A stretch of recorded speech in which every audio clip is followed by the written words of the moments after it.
Well, SMB at saka Phoenix, no? Yung second game ngayong Wednesday, maganda yung laban, no? Down the wire, no? Makikita natin na pumapalag na tong dating last year pa naman pumapalag tong Phoenix.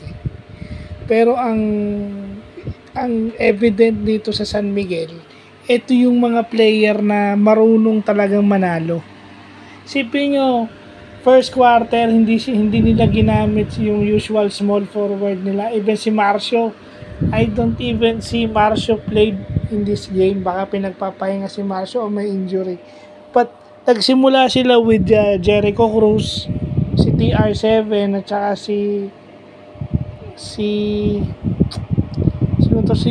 Terren, si Jericho at saka si CJ, no? Nilagay mo si CJ Perez on the ginawa mong 3 si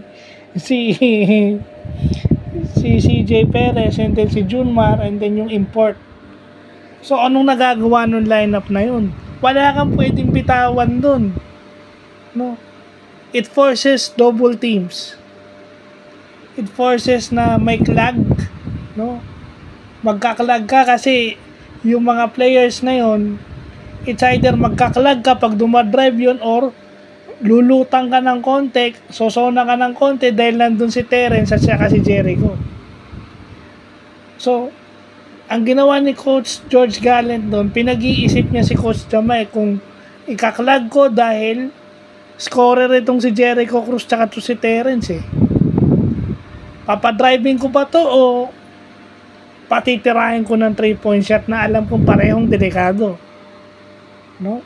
Ang nagpanalo lang sa San Miguel is yung kanilang bench, malalim na bench, at saka lahat sila sanay manalo, sanay sa dikitang laban. Kasi kung hindi sila sanay sa dikitang laban, malamang nasilat sila ng Phoenix. At saka kung wala si Junmar doon, talo yung San Miguel. Sipin nyo, apat na yung nakakuyog kay Junmar, hindi pa rin nila makuha yung bola, apat na sila doon. 3 beses sumala si Junmar dahil sa depensa ng Phoenix, pero sa kanya pa rin yung rebound. So ibig sabihin, kahit yung import ng Phoenix na may kalakihan ng konti, nahihirapan dito kay Junmar Fajardo. Ganun kagaling tong 8-time MVP na to. Na 6'6 yung import ng yung Makinis ba yun, 6'6 yun, bulky yung katawan, pero hirap na hirap kay Junmar kasi apat na sila dun, apat na sila nagtutulong, hindi nila kaya si Junmar. Kay Junmar yung rebound, 37 points, 24 rebounds. Paano mo tatalunin? Ewan ko lang kung totoo yun, because alam mo naman dito sa YouTube maraming peke pero kung 37 points, okay yun sana. Pero 24 rebounds, hindi mo naman masabi.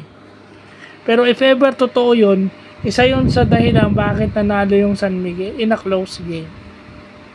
So, yun lang po.